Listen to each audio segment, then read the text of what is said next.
बिस्मिल्लाहिर्रहमानिर्रहीम। आज हम एएस लेवल अकाउंटिंग जिसका कोड है 9706/22 इसका मई जून 2018 का पेपर 2 हम करेंगे।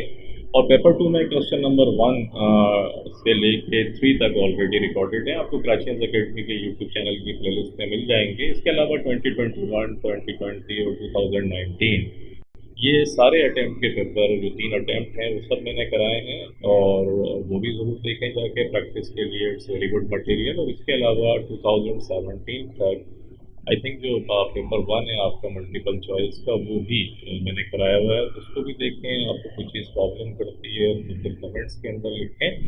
और आज हम अपने लेक्चर का स्टार्ट करेंगे क्वेश्चन नंबर 4 से। और एक चीज़ जो मैं बताता हूँ कि इसमें से बहुत सारी चीज़ें रिपीट हो रही होती हैं टाइम एंड अगेन। तो पास पेपर्स की प्रैक्टिस जो है वो एग्ज़ाम A+ लेने के लिए कंपलसरी है मोर और लेस के। आप अगर पास पेपर्स प्रैक्टिस नहीं कर रहे हैं तो होपफुली जो नहीं कर रहे हैं उनके लिए भी बेहतर हो, लेकिन चांसेस जो हैं आपके बढ़ जाते हैं अगर आप प्रैक्टिस करते हैं। तो प्रैक्टिस मैक्स परफेक्ट और कॉन्फिडेंस भी आपके अंदर आता है, और विद इन टाइम आप पेपर करने के काबिल होते हैं। और most of the things are repeated in the exams, so that's another advantage. Let's start. SP Limited owns a hotel and a leisure center। एक लेजर सेंटर है इसका, और जहाँ लोग रिलैक्स करते हैं और इस किस्म की एक्टिविटीज़ करते हैं, और ऑन्स ए होटल और एक लेजर सेंटर है। The business is split into 3 working divisions. 3 divisions के अंदर जो है इन्होंने अपने बिजनेस को बांटा हुआ है। अकोमोडेशंस के लोग आते हैं, अकोमोडेशन उनको मिलती है, रूम्स वगैरह उनको मिलते हैं, लेज़र कुछ लेज़र एक्टिविटीज़ वगैरह होती हैं, रिलैक्स की। और कॉन्फ्रेंसेस जो है मुख्तलिफ़ किस्म की जो बिजनेसेस हैं वो अपनी कॉन्फ्रेंसेस वहाँ पर कराते हैं। The business also has 1 service centre support. उसका एक सपोर्ट सेक्शन है जो इन तमाम तीनों जो इसके वर्किंग डिविजन्स हैं उनको सपोर्ट प्रोवाइड करता है। Labour, food and materials are allocated direct to the relevant division. Labour है, जो लोग काम कर रहे होते हैं, जिस डिवीज़न के लिए काम कर रहे हैं वहीं पर उनकी कॉस्ट जो है वो एलोकेट कर दी जाती है डायरेक्टली। और मटेरियल जो भी फूड्स वगैरह फूड होती है, इस किस्म का मटेरियल वो भी जो डिवीज़न एकोमोडेशन में यूज़ होगा। जैसे नॉर्मली होटल्स में होता है, आप जाते हैं, ठहरते हैं, कुछ मंगाते हैं, तो जिस जगह जाएगा वहीं उसको चार्ज कर देते हैं, एलोकेट कर देते हैं। The remaining overheads can not be directly allocated, और बाकी जो ओवरहेड्स हैं वो डायरेक्टली एलोकेट नहीं हो सकते। तो वो फिर कोई ना कोई उनकी बेसिस होगी। नॉर्मली एलोकेशन हम पढ़ते चले आ रहे हैं कि बजटेड ओवरहेड्स जितने भी होते हैं या ओवरहेड्स होते हैं उनको हम एलोकेट करते हैं डिफरेंट रैशनल कुछ बेसिस के ऊपर। किसके ऊपर करते हैं? जो मैन हमारे डिपार्टमेंट्स होते हैं, जो प्रोडक्शन डिपार्टमेंट है, जैसे सर्विस सेंटर की बातें कर रहे हैं, यहाँ जो 3 डिवीजन्स हैं उस देंगे। The following budgeted information for the year ended 31 March 2018 is available. ये इन्फॉर्मेशन आपके पास अवेलेबल है। रेंट एंड रेट्स 86,000 आपको दिया हुआ है। लाइट एंड हीट आपको दी हुई है 48,000 की। एडवर्टाइजिंग दी हुई है आपको 40,000 की। और इक्विपमेंट डेप्रिसिएशन दिया हुआ है आपको। ऑफिस कॉस्ट आपको दी हुई है 150,000 की। तो ये आपको डिफरेंट चीज़ें दी हुई हैं कि रेंट एंड रेट्स है, लाइट्स एंड हीट है। अब उसके बाद कहता है the following cost centre information is available. ये कॉस्ट सेंटर के मुतालिक इन्फॉर्मेशन आपके पास अवेलेबल है। क्या क्या अवेलेबल है? फ्लोर स्पेस दिया हुआ है कि एकोमोडेशन जो है वो 25,000 जो आपका स्क्वायर मीटर है वो यूज़ करता है ये। और लेज़र जो है उसके अंदर लेज़र डिपार्टमेंट के अंदर जो है वो 4,000 है, कॉन्फ्रेंसेज में 10,000 है, और सपोर्ट में 1,000 एरिया ऑक्यूपाइड है।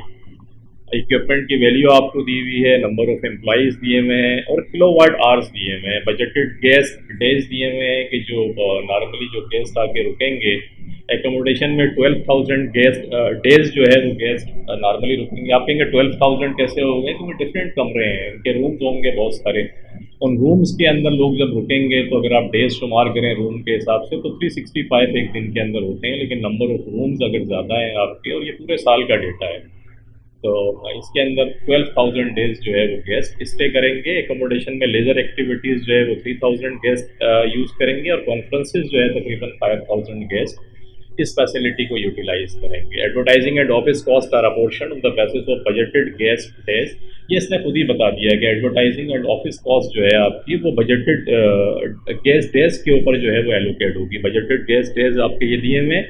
बाकी फिर आपको पता है रह क्या जाता है, रेंट एंड रेट्स आपको पता है कि फ्लोर स्पेस नॉर्मली हम रेंट एंड जो टैक्सीज और रेंट दे रहे होते हैं वो जो जो एरिया ऑक्यूपाइड कर रहे हैं डिपार्टमेंट्स वो फिर हम उसकी बेसिस के ऊपर उसको एलोकेट कर देते हैं। जैसे फॉर एग्जांपल ये 25 है, ये 3 अगर आप 30 अगर हटा दें तो 25 4 और 10, 25 प्लस 4 प्लस 10 अगर मैं कर दूं तो ये 39 आता है। 25 प्लस 4 प्लस 10 और ये इसका प्लस 1 कर दें तो प्लस 1 ये 40 बनता है। यानी 40,000 को मैं सिंपल अगर 40 कर दूं तो ये 86,000 मल्टीप्लाइड बाई, इसको कर लेते हैं पहले 25 डिवाइडेड बाय 40, और इसी तरीके से दूसरे का जो है वो हो जाएगा 4 डिवाइडेड बाय 40, तीसरे का हो जाएगा 10 डिवाइडेड बाय 40 और चौथे का हो जाएगा 1 divided by 40।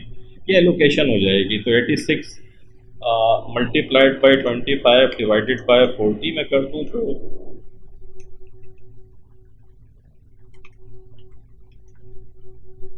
5375। 86,000 multiplied by 4 divided by 40, 8,600, or 86,000 multiplied by 10 divided by 40 would I get 2150,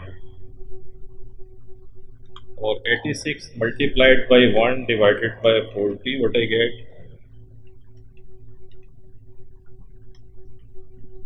2150। ये 10 का भी वही आया, 2 का कैसे है 86,000 मल्टीप्लाइड बाई 10 डिवाइडेड बाई 40 तो 21,500 है। तो ये आपने 5375, यहाँ हम आके देख लेते हैं, एलोकेशन की शीट बनी हुई होगी, लेबर क्वेश्चन जिससे इसमें पूछा गया है सवाल में वो देख लेते हैं नीचे। कहता है apportion the budgeted overheads to the 4 division using a suitable basis for each. ये जो 4 डिवीजन के अंदर आपको एलोकेट करना है सुइटेबल बेसिस यूज करते हुए। Reapportion the support cost to the 3 working division on the basis of gas base. और सपोर्ट डिवीजन की जो कॉस्ट है वो इन 3 जो वर्किंग डिवीजन हैं उसके अंदर बांट देंगे और गैस बेस जो है उसको हम यूज करेंगे। तो आप इसको देखें, 2 कॉस्ट तो इसने खुद दे दी है। लेबर कॉस्ट बता रहा है क्योंकि लेबर और मटेरियल इसने बताया था, फूड एंड मटेरियल ये सारा डायरेक्टली एलोकेटेड है, ये गिवन है आपको सवाल के अंदर। बाकी इसने फिर ये चीज़ें आपको दी हुई हैं जो आपको एलोकेट करनी है। तो सिंपल कैलकुलेशन है। अभी जैसे हमने यहाँ लेबर एंड मटेरियल तो दिया हुआ था, ये रेंट एंड रेट्स को देखें हमने एलोकेट किया है 53,750 हमने निकाला है अभी।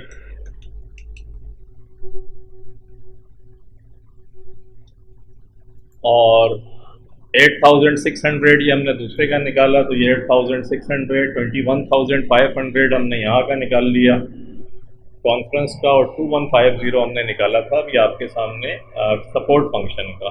इक्विपमेंट वैल्यू जो दी हुई है वो डेफिनेटली इक्विपमेंट का डेप्रिसिएशन जो दिया हुआ है उसके ऊपर एलोकेट, इक्विपमेंट डेप्रिसिएशन को इक्विपमेंट के जो आपकी वैल्यू दी हुई है उसकी बेसिस नॉर्मली क्योंकि उसकी वैल्यू गिवन है तो वो एक अच्छा एक इंडिकेटर होता है, पैरामीटर होता है जिसके ऊपर हम उसको एलोकेट करते हैं क्योंकि उसकी कॉस्ट दी हुई है और डेप्रिसिएशन उसी का है तो एलोकेट उसी की बेसिस पे कर देंगे कि किस डिपार्टमेंट के अंदर कितनी इक्विपमेंट लगी हुई थी। तो अकोमोडेशन में 10,000 वैल्यू थी उसकी, लेज़र के अंदर जो है 45,000 थी और कॉन्फ्रेंस में 5,000 थी, सपोर्ट में कुछ भी नहीं थी। तो 10, 45 और 5, तो 10, 45, 55 में 5 प्लस करूँ तो 60 हो जाता है। ये इसका मकसद है जो 60,000 है इसको 20, इसको हम यूँ करें, बल्कि सॉरी ये है 7, 4, हाँ यही है नंबर ऑफ इक्विपमेंट वैल्यू 1045 ये हमने सही निकाला। तो इसको मल्टीप्लाइड बाई 10 कर देते हैं, डिवाइडेड बाय 60 कर देते हैं। तो 60,000 मल्टीप्लाइड बाई 10 डिवाइडेड बाय 60, तो ये 10,000 ही बन जाएगा। यहाँ देख लेते हैं आके, ये जो इक्विपमेंट एडवर्ड डेप्रिसिएशन आपका दिया हुआ था इसमें देखें ये डेप्रिसिएशन आप देख रहे होंगे कि ये 10,000 जो है एकोमोडेशन में जो हमने निकाला अभी। उसके बाद फिर आगे आ जाएं 1045 डिवाइडेड बाय लेज़र जो है उसमें इक्विपमेंट ज़्यादा लगी हुई है, 45 डिवाइडेड बाय 60 कर दें तो 60,000 multiplied by 45 divided by 60 again 45,000 ही आ जाएगा ये।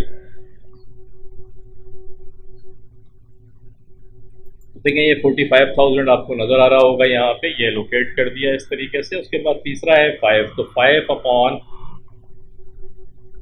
60 आ जाएगा। तो 60,000 मल्टीप्लाइड बाई 5 डिवाइडेड बाय 60 कर दें तो वही 5,000 ही बनते हैं आगे।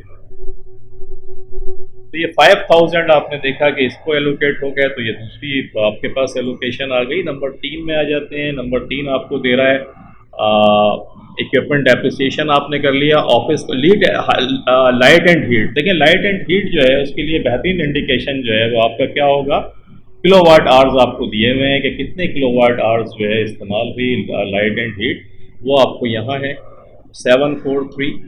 तो 7431 ये यहाँ भी आ रहा है 1, तो हम ये कर देते हैं 7 4 11 11 और 3 14 और एक 15, ये 15 आ गया हमारे पास। 3 को हम अगर हटा दें तो 15 का मकसद है लाइट एंड हीट आपकी ये आ रही है 48,000 है। 48,000 को अगर मैं मल्टीप्लाइड बाई 7 डिवाइडेड बाय 15 अगर करूं, क्योंकि ये 7 देख रहे हैं और 15 टोटल आया, तो 7/15 अगर मैं कर दूं, ये 48,000 की इसकी कॉस्ट है हमारे पास। लाइट हीट ये आप देख रहे होंगे 48,000 multiplied by 7 divided by 15, what you get 22,400। देखिए 22,400 यहाँ पर आ रहा होगा लाइट एंड हीट का। 22,400 आपने देखा यहाँ पर आ गया। उसके बाद 7 के बाद आप आ जाएं, इसी 48,000 को मल्टीप्लाइड कर दें। आप किससे करेंगे, 7 के बाद दूसरा फैक्टर था 431, तो 4/15, 3/15 और 1/15। ये बड़ा सिंपल है एलोकेट करना, आपको दी हुई होंगी परसेंटेज, आप निकाल लें।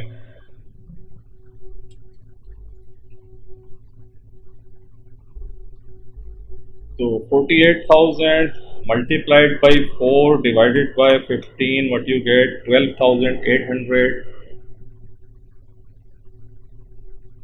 48,000 multiplied by 3 divided by 15, what you get 9,600.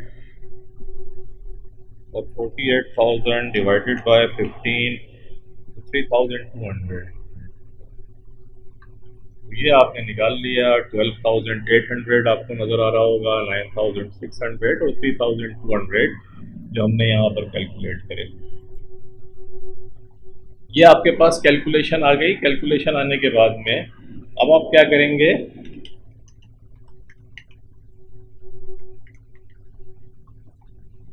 अब आप आ जाएं किसके ऊपर, आपके पास ये 3 बढ़ गया है। आपने रेंट एंड रेट्स कर दिया, लाइट एंड हीट कर दिया, इक्विपमेंट को आपने इक्विपमेंट का डेप्रिसिएशन आपने कर दिया। अब आपके पास 2 बची हैं कॉस्ट, और वो 2 कौन सी बची हैं, जिसको वो कहता है कि गेस्ट जो आपके गेस्ट डेज हैं उसके ऊपर एलोकेट करें। एक ऑफिस कॉस्ट है आपकी, एक एडवर्टाइजिंग है। एडवर्टाइजिंग 40,000 है और ऑफिस कॉस्ट 150,000 है। और गेस्ट डेज जो है दिया हुआ 12,000 है, 13, 15 और यहाँ पर आपके पास कुछ भी नहीं है। तो आप क्या करें, 12,000 और 12 ये हो गया, 12 + 3 + 5 कर दें तो ये 20 बनता है आपका। इसका मकसद है 12/20, 3/20 और 5/20। ये एलोकेट कर देते हैं 12/20, 5/20 और 3/20। ये 3 12, 3, 5, चल 12, 3, 5 ये आ गया।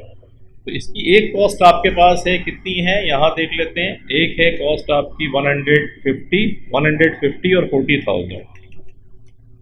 150,000 है,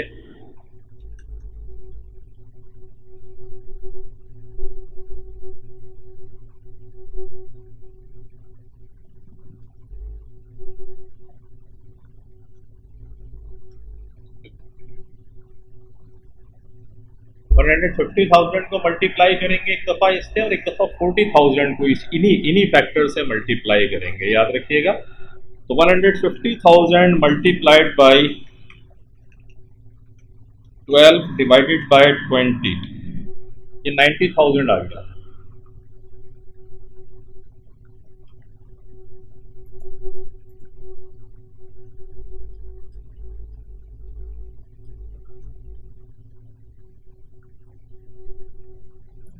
और इसके बाद आगे आ जाएं 150,000 मल्टीप्लाइड बाई 5 डिवाइडेड बाय 20, 37,500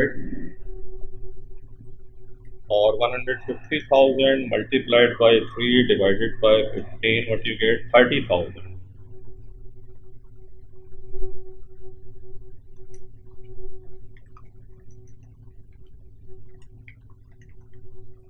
22,500. तो 37,500 एंड 22,500. देखें ये ऑफिस कॉस्ट जो है ये भी हमने इसको ऑफिस की कॉस्ट को एलोकेट कर दिया. उसके बाद 40,000 को इन्हीं से मल्टीप्लाई करते हैं. तो 40,000 मल्टीप्लाइड बाई अगेन यही वाले फैक्टर्स हैं हमारे, मल्टीप्लाइड बाई 12 डिवाइडेड बाई 20, 24,000 और 40,000 multiplied by 5 divided by 20, what I get 10,000 और 40,000 मल्टीप्लाइड बाई 3 डिवाइडेड बाई 20, 6,000. 24, 10 और 6, 24, 10 और 6 ये देख रहे होंगे तीनों. ये हमने एलोकेट कर दिया. सिंपल कैलकुलेशन थी. आपके पास अगर रैशनैलिटी आती है, समझ आती है तो बहुत इत्मीनान से आप कर सकते हैं. उसके बाद आपने इन सब का टोटल कर लिया उठा के. ये $810,000 यहाँ आते हैं. और ये उसने कहा था सपोर्ट की भी कॉस्ट आ गई आपके पास, क्योंकि सपोर्ट में भी आप एलोकेट कर रहे थे. 12 सपोर्ट की कॉस्ट है 12,350 और 12,350 को अगेन वही फैक्टर है हमारे पास जो हमने निकाले थे गैस को 12, 12/20, 5/20 और 3/20. ये तीन डिपार्टमेंट दिए हुए हैं, इनकी दी हुई थी. तो उसने कहा था सपोर्ट की जो कॉस्ट है उसे भी गैस बेस की बेसिस के ऊपर आप एलोकेट करें. तो हम कर रहे हैं 12,350 मल्टीप्लाइड बाई 12 डिवाइडेड बाई 20, 7,7410. देखें ये आगे आपने कर लिया. और 12,350 मल्टीप्लाइड बाई 5 डिवाइडेड बाई 20, 3087.5 है तो 3088 कर दिया हमने. 12,350 मल्टीप्लाइड बाई 3 डिवाइडेड बाई 20, तो 1852. इस तरीके से आपने एलोकेट इनकी बेसिस पे करके ये टोटल आपने एलोकेशन की शीट बना ली. ये उसने आपसे कहा था एग्जाम के अंदर. तो आपका पहला पार्ट यहाँ पर कंप्लीट हुआ. सिंपल कैलकुलेशन है, थोड़ी आपकी एक स्पीड अच्छी हो आप इत्मीनान से कर सकते हैं. आगे कहता है calculate an overhead absorption rate to 2 decimal places for each of the 3 working divisions based on budgeted gas base. इन्हीं बजटेड गैस बेस की बेसिस के ऊपर आपको अकोमोडेशन, लेजर एंड कॉन्फ्रेंसेस जो है इनका ओवरहेड रेट निकालना है. तो जब आप ये ऊपर की कॉस्ट, सिंपल ऊपर की कॉस्ट को लिखते हैं ला के, इनके डेज आपके दिए हुए हैं गैस डेज, इससे सिंपल डिवाइड करके रेट निकालने. ये बड़ा आसान है, it's not very complicated. Simple आपके पास ये कॉस्ट जब आ जाए तो ये दिए बजटेड गैस डेज आपको दिए हुए हैं 12,000, 3,500, 443,560 को डिवाइड किया आपने 12,000 से. तो व्हाट यू गेट $36.96 पर गैस डे. एक दिन गैस अगर ठहरता है तो एकोमोडेशन के अंदर ओवरहेड का खर्चा $36.96 आता है. दिस इज़ द पॉइंट जो बताना जो हमने कैलकुलेट किया है. लेज़र डिपार्टमेंट के अंदर 100 अगर कोई एक गेस्ट आके ठहरता है तो एक दिन का जो खर्चा है गेस्ट का वो $64.58 है. इसी तरीके से कॉन्फ्रेंस का $34.54 है. तो 443,560 divided by 12,000, what I get. मैंने आपको बताया सिर्फ कैलकुलेट खुद भी करके देख लिया, यही रेट आएगा आपके पास. तो ये आपने सेकंड पार्ट कर लिया उठा के. एडिशनल इन्फॉर्मेशन है. The actual results for the year ended 31 मार्च 2018 मॉरेज फारोस की ये एक्चुअल रिजल्ट था. अकोमोडेशन के अंदर एक्चुअल ये ओवरहेड आपका लगा, लेजर डिपार्टमेंट के अंदर इतना लगा, कॉन्फ्रेंस के अंदर इतना लगा और गेस्ट के एक्चुअल डेज आपके ये दिए गए. कहता है कैलकुलेट द अंडर एब्जॉर्प्शन और over absorption of overhead for each division. Her division में देखें कि अंडर एब्जॉर्प्शन हुई है या ओवर एब्जॉर्प्शन हुई है.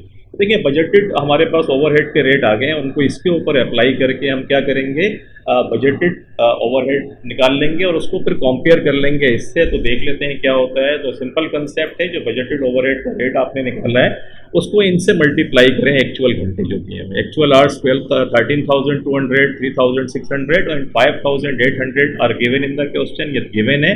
रेट आपने ऊपर निकाला है, उससे मल्टीप्लाई करके बजटेड ओवरहेड निकालने हैं आप.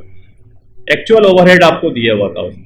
ये ऊपर वाली जो लाइन एक्चुअल कॉस्ट है ये गिवन है क्वेश्चन के अंदर, ये देख लें, मैं दोबारा दिखा देता हूँ। ये आपके पास ये एक्चुअल गिवन थी, बजटेड आपने निकाल लिया। ऐसे कंपेयर करें, देखिए बजटेड 487,872 लगना चाहिए था, एक्चुअल कॉस्ट 522,000 डॉलर ज़्यादा लग गई। ज़्यादा का मकसद क्या हुआ कि आपने प्रोडक्शन के ऊपर अंडर एब्जॉर्प्शन है, क्योंकि एक्चुअल आपकी ज़्यादा, जब भी एक्चुअल ज़्यादा हो और बजटेड जो अप्लाई आपने किया है, बजटेड आप अप्लाई करते हैं प्रोडक्शन के ऊपर। नॉर्मली ये सर्विस सेंटर है, तो सर्विस सेंटर के ऊपर जो आपने अप्लाई किया वो $487,872 का था, एक्चुअल है आपके पास ज़्यादा, तो अंडर एब्जॉर्प्शन है। लेजर डिपार्टमेंट के अंदर 2,15,215,000 थे, वेयर एज बजटेड आना चाहिए था 232, ज़्यादा अप्लाई आपने कराया तो ओवर हो गया है, ओवर अप्लाई कर दिया आपने।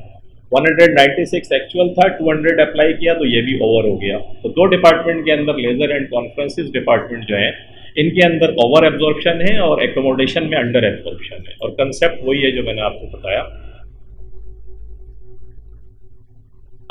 The company's policy is to charge customer price to achieve a profit margin of 60%। के कंपनी की पॉलिसी है कि वो चार्ज करती है कस्टमर को price to achieve a profit margin of 60% का मार्जिन आता है इनका। A business customer wishes to register 5 employees for 3 days conference to include 4 days accommodation। के 5 एम्प्लॉइज हैं उसके, वो कॉन्फ्रेंस के जो है वो 3 डेज जो है वो कॉन्फ्रेंस के अंदर इस्तेमाल करेंगे, यूज़ करेंगे कॉन्फ्रेंस को, और 4 दिन वो रुकेंगे। एकोमोडेशन उनकी 4 दिन होगी। 1 डे इज लेजर के 1 दिन वो लेजर एक्टिविटीज़ अपनी कुछ करेंगे, and 3 days conference facilities for each employees, और 3 डेज की कॉन्फ्रेंस फैसिलिटीज़ होंगी। 3 डेज उसने ऊपर भी दिया है, तो इसका मतलब है 5 एम्प्लॉइज 3 दिन एकोमोडेशन के अंदर रुकेंगे, बल्कि 4 डेज एकोमोडेशन के हैं, 3 डेज जो है वो लेज़र के हैं, और 3 जो है वो कॉन्फ्रेंसेस के हैं।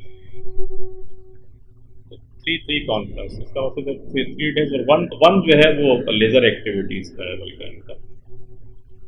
तो इसका आपको कहता है prepare a statement to calculate the price to be quoted to the customer. Customer को कितनी प्राइस कोट करेंगे, तो प्राइस कोट करने का आसान तरीका ये है, आप ओवरहेड निकाल लें अपने पास, जो आपने, क्योंकि आपने पास जो ओवरहेड की शीट बनाई थी उसके अंदर मटेरियल एंड लेबर भी शामिल, मटेरियल और फूड वगैरह भी शामिल था, लेबर भी शामिल थी। तो वो जो रेट्स हैं वो टोटल हैं आपके पास, और टोटल एकोमोडेशन का रेट आप निकाल कर आ रहे हैं ऊपर 36.96। ये तो आप याद रख लीजिएगा, 36.96, 64.58 एंड 34.54, ये 3 रेट आपने निकाले हैं। तो एकोमोडेशन का ये था, 4 दिन वो कहता है एकोमोडेशन में रुकेंगे 5 एम्प्लॉई, 1 दिन लेजर एक्टिविटी होगी और 3 दिन की कॉन्फ्रेंस, तो ये दिन उनके दिए हुए थे। इन सब से इस रेट्स को मल्टीप्लाई कर लें, कॉस्ट आ जाएगी, और 5 एम्प्लॉइज़ हैं, क्योंकि ये 1 डे की है, आपने जो निकाला था स्टेटमेंट में 1 डे था गेस्ट का, तो उसको 5 से मल्टीप्लाई करते हैं, ये आ जाएगा। और 5 से जब आप मल्टीप्लाई करेंगे तो ये ओवरहेड की कॉस्ट आ गई। अब देखिए ओवरहेड की कॉस्ट जो है वो कितने परसेंट है, एक्चुअली 60% आपका प्रॉफिट है। तो 60% प्रॉफिट का मकसद ये हुआ कि 1580 ये कॉस्ट है आपकी 0.20,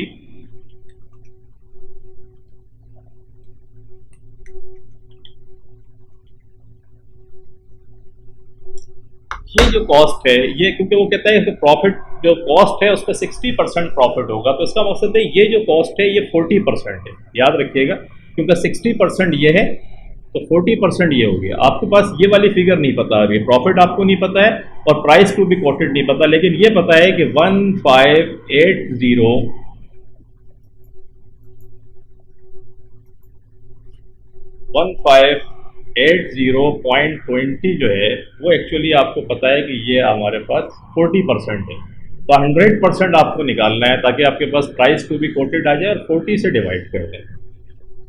तो देखिए 1580.20 मल्टीप्लाइड बाई 100 डिवाइडेड बाय 40 जब आप करेंगे तो 3950.50 ये आपके पास आ गई, ये देख रहे हैं ये वैल्यू आ गई। जब ये वैल्यू आ गई तो इसी वैल्यू का आप 60% इसी वैल्यू का आप क्या करें कि 3950.50 में से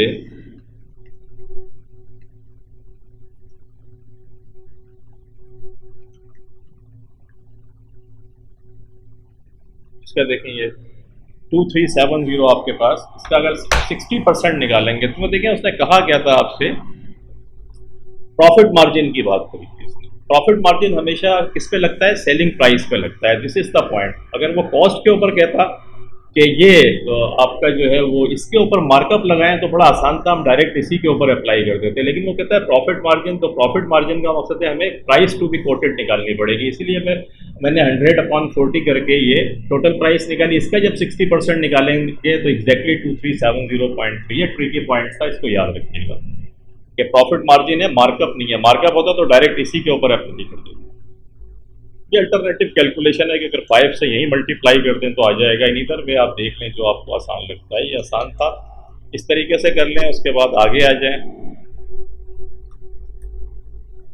कहता the directors have been informed that a competitor has quoted a price $600 more for the same conference, के उसने इसी कॉन्फ्रेंस की $600 मोर करके, उसने ज़्यादा करके कोट करा है। They are considering revising their on price policy for increase accommodation price by 20%, के they are considering revising their own pricing policy to increase accommodation price by 20%, के accommodation को 20% से बढ़ा दें, क्योंकि उन्होंने $600 मोर करके उसके कॉम्पिटिटर ने दी है। तो ये सोच रहे हैं कि 20% अगर हम बढ़ा दें, तो अगर ये 20% बढ़ा भी देंगे एकोमोडेशन की तो भी इनकी प्राइस कॉम्पिटिटर से कम होगी। तो देखिए 147.84 का अगर मैं 20% निकाल भी लूँ, बल्कि यहाँ कर लेते हैं ना, ये 5 एम्प्लाइज, इसका 739.20, क्योंकि ये 5 से मल्टीप्लाई करके आया है 5 एम्प्लाई से, तो 739.20 का अगर मैं 20% निकालूँ तो 147 बनेगा।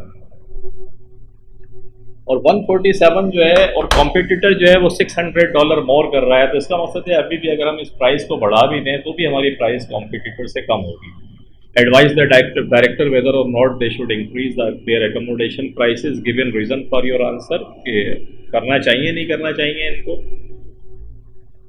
तो price will be lower than competitor which will result in increase profit. अगर प्राइस फिर भी कम होगी और कॉम्पिटिटर से कम होगी तो ओवरऑल इनका प्रॉफिट बढ़ेगा। Increase accommodation price may reduce the demand for leisure and conference. अगर ये एकोमोडेशन बढ़ाएंगे तो हो सकता है कि जो लेजर एक्टिविटीज़ हैं इनकी और कॉन्फ्रेंसिस का लोग इंटरेस्टेड ना हो, एंड में अफेक्ट ओवरऑल ऑक्यूपेंसी रेट, और ऑक्यूपेंसी इनकी कम हो सकती है, क्योंकि अकोमोडेशन मेजर चीज़ है। लोग ठहरेंगे तो फिर इन फैसिलिटीज़ को अचीव करेंगे, अगर रुकेंगे नहीं तो फिर क्या करेंगे। may affect the reputation of the hotel and leisure complex, resulting in lost customer। तो मे भी अगर ये समझते हैं कि अभी भी ये प्रॉफिट कमा रहे हैं और 60% ऑलरेडी ये कमा रहे हैं, तो फिर इसको थोड़ा रुक कर करें। अगर कॉम्पिटिटर बढ़ाता भी है तो इसका मतलब मोर customer will come in the hotel, कि उनको कम कीमत के ऊपर यहाँ मिल रहा होगा तो वो फिर आएंगे। तो आई थिंक बेस्ट चॉइस ये है कि अभी भी वो प्रॉफिट कर रहे हैं, तो अगर ना बढ़ाएं तो बेहतर होगा, इसको देख लें। और अगर बढ़ाने की सूरत में फिर ये रिजल्ट है, इसको इवेल्युएट करके बढ़ाएं अगर बढ़ाते हैं। ये वाला हो गया। आगे कहता है company has recently employed a new assistant accountant with only limited knowledge of budgetary control procedure, के बजटरी कंट्रोल प्रोसीजर की लिमिटेड नॉलेज है उसकी। State two benefits of a company to a company of operating a system of budgetary control. Budgetary control के फायदे बताइए आप क्या है। State two limitations to a company of operating a system of budgetary control, और दो इसकी limitations बताएं कि क्या लिमिटेशंस हैं जिसकी वजह से कंपनी ये नहीं कर पाती। तो देखिए बजटरी कंट्रोल तो ओवरऑल अच्छा होता है। Enable planning for the future, आप फ्यूचर की प्लानिंग कर सकते हैं। अगर बजट नहीं बनाएंगे तो फ्यूचर की प्लानिंग कैसे करेंगे आप। इनकरेज टू कोऑर्डिनेट, सबसे इंपॉर्टेंट चीज़ है ये वाली कि कोऑर्डिनेशन, कम्युनिकेशन आपकी इंप्रूव हो जाती है, क्योंकि डिफरेंट डिपार्टमेंट्स हैं, सब मिलकर कंपनी का बजट बना रहे होते हैं, तो they coordinate with each other, communication is improve, आपकी कम्युनिकेशन इंप्रूव होती है। और that's one of the advantages. Normally companies के अंदर लैक ऑफ कोऑर्डिनेशन की वजह से कंपनीज लॉस में चली जाती हैं, कंपनीज बंद हो जाती हैं। तो one of the greatest advantage of utilising और using budgetary control is the enhanced coordination among the different departments. Communication better, provide a framework for responsibility accounting. Once you prepare the budget and responsibility accounting, you can apply the responsibility accounting. You make people responsible, department responsible, for which उनके लिए जो budget बनाया है उसके लिए वो responsible होते हैं। तो ये भी इम्पोर्टेंट है। Enable variance analysis ensuring control के जब बजट बनेगा तो एक्चुअल से कंपेयर करेंगे तो वेरिएंस आएगा तो अकाउंटेबिलिटी आएगी तो चीज़ें इंप्रूव होंगी। encourage motivation of employees। अगर जो डिपार्टमेंट बजट जिनका अचीव हो जाता है दे गेट एडवांटेज, उनको एडवांटेज भी मिलता है, मोटिवेट होते हैं, उनको बोनसेस अच्छे मिलते हैं, तो वो मोटिवेट होकर काम करते हैं। बेस्ट ऑन लिमिटेशंस ये है कि ये एस्टिमेशन होते हैं सारे। अगर बहुत ज़्यादा आपकी इकोनॉमी चेंज हो रही है, जैसे अभी पाकिस्तान में हो रहा है कि इतनी ज़्यादा प्राइसेस के अंदर चेंजेस हैं कि जो भी आप बजट बना रहे हैं वो अगले महीने बेकार हो जाता है, समझ नहीं आता है कि यार प्राइसेस कहाँ से कहाँ चली गई। तो ये लिमिटेशन है। लोग कहते हैं यार भैया इतना हम एस्टिमेट यूज़ कर रहे हैं तो उसको हम रख ही नहीं पाते, किससे कंपेयर करेंगे। अनरियलिस्टिक बजट में डीमोटिवेट एम्प्लॉइज, बाज़ क्या कंपनीज में अक्सर ये होता है कि बजट थोपा जाता है कि बजट अगर आप उनमें उनमें जो बजट के जितने स्टेक होल्डर्स हैं, अगर आप उनकी इनपुट नहीं ले रहे हैं और उनको शामिल नहीं कर रहे हैं और बस बजट बना के जी ये करना है, तो वो डीमोटिवेशन होगा क्योंकि वो रियलिस्टिक बजट ही नहीं है। तो फिर क्या होगा? तो that's one of the limitations इसकी है। एंड मैं डिस्करेज इनोवेशन। और बजट एक दफ़ा बना दिया तो इनोवेशन का मकसद है, फिर इनोवेशन की प्रॉब्लम है कि मैं आउट ऑफ द बॉक्स जाके कुछ करना चाहूँगा तो बजट मुझे परमिट ही नहीं करेगा। तो ये कुछ इसके लिमिटेशंस हो गई। यहाँ आके सवाल कंप्लीट हुआ तो अल्हम्दुलिल्लाह आज हमने ये वाला पेपर भी ख़त्म हो गया हमारा। मई जून को इंशाल्लाह अक्टूबर नवंबर की तरफ देखेंगे ज़िंदगी का खैर। तो टेक केयर, अपना बहुत ख्याल रखिएगा। रहते हैं नेक्स्ट लेक्चर के साथ। Thank you very much for watching the video.